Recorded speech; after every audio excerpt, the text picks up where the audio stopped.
times, whether it's in the front.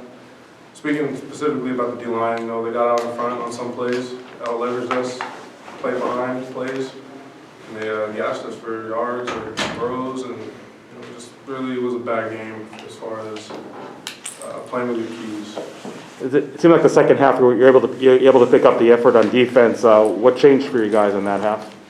I think it is just coming into halftime and trying to remind each other that, you know, all we got is us. We need to play for us, play together, play as a team, brotherhood, all that stuff.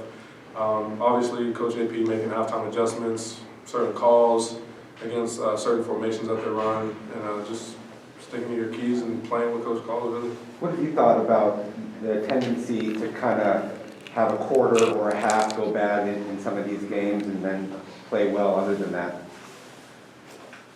I don't think that deep about it. I play with one play and I keep moving on. I play the next play. I don't look at it. I don't look at my rearview mirror really.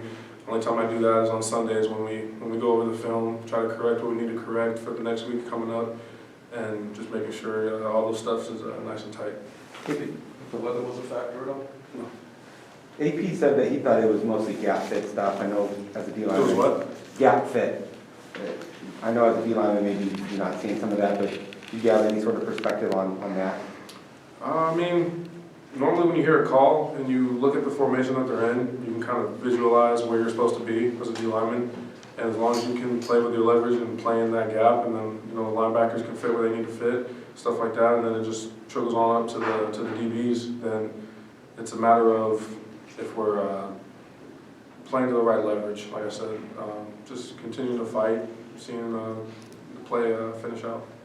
Michelle may have asked, I'm not sure, but the injuries, when Shannon's out, Darian is out, you got safety, how much is it tough to calibrate how much of a factor that has on a game like this?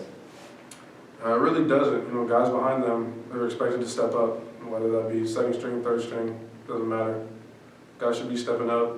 You guys, they practice, we get the reps, we go over everything together. Coach coaches everybody the same.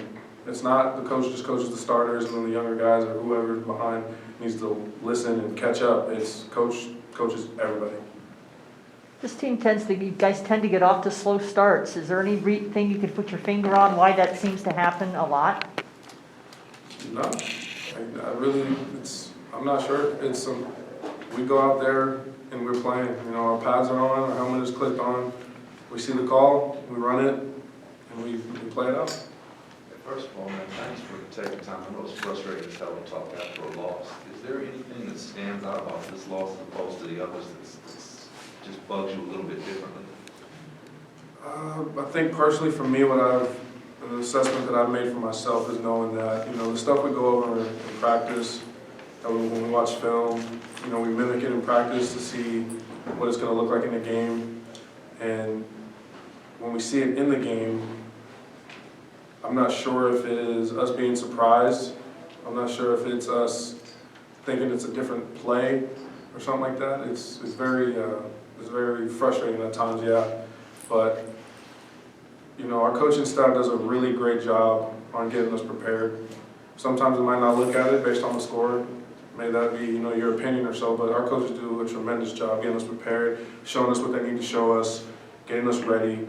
And you know, we go in the game with a lot of confidence. We really do. Offense, defense, special teams, we all do. And sometimes it might not play out in your favor, but you just got to keep playing on. Next play.